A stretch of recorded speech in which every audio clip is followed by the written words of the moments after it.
folks. Every once in a while, an opportunity presents itself to give an object lesson whose very design and object is to illustrate the vast difference between what we on the right believe versus what is said about what we believe. For instance, Oakland, California, where a pretty horrific story that's been unfolding since 2016 is at last nearing its completion, there is someone named Dana Rivers, a national transsexual rights activist and former American Federation of Teachers labor leader and journalism teacher at Center High School in Sacramento. That's a mouthful. Notwithstanding the pedigree I just listed, Dana Rivers is two very important things in the telling of our story. One, a murderer, and two, not a woman.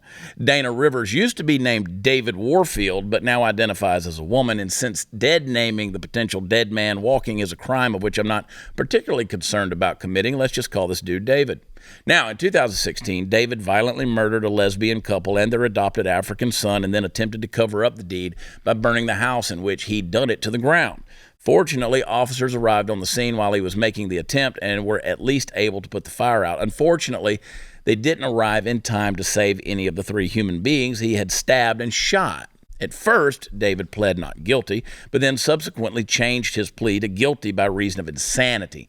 And as so often happens amid the slow-turning gears of our criminal justice system, he has only recently been finally found guilty of the murders and the arson.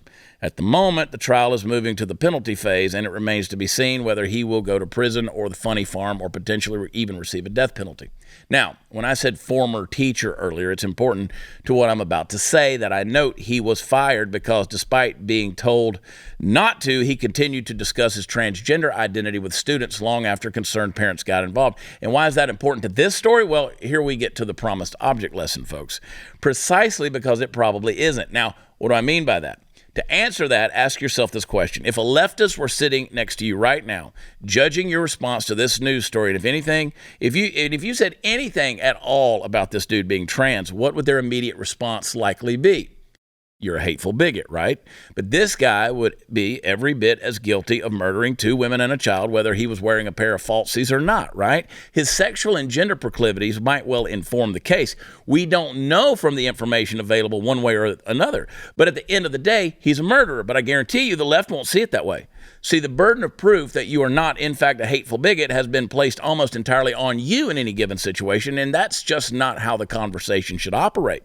And about the only thing that'll keep this conversation from happening in the first place is that he murdered two lesbians and an African child. Things get pretty hush-hush on the left side of the aisle when one member of the supposed intersectional downtrodden goes after other members of the intersectional downtrodden. Nevertheless, it's important to distinguish between reality and fiction, and the reality is that I've come on this program and spoken to you about a murderer who happens to be trans and not the other way around. It does not follow, in other words, that's because a trans person committed murders. All trans people commit or at least want to commit murders. Whew, that's a mouthful.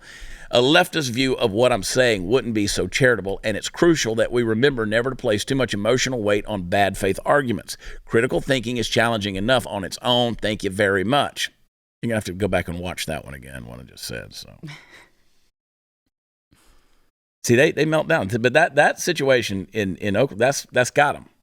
Because it's a trans person. You can't do anything to trans people.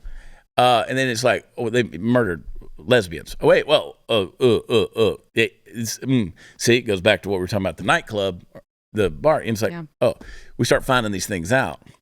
And then you're going to say you're guilty by way of insanity. You want to lop your balls off. I'm reasonably certain you're insane. Yeah, that I agree.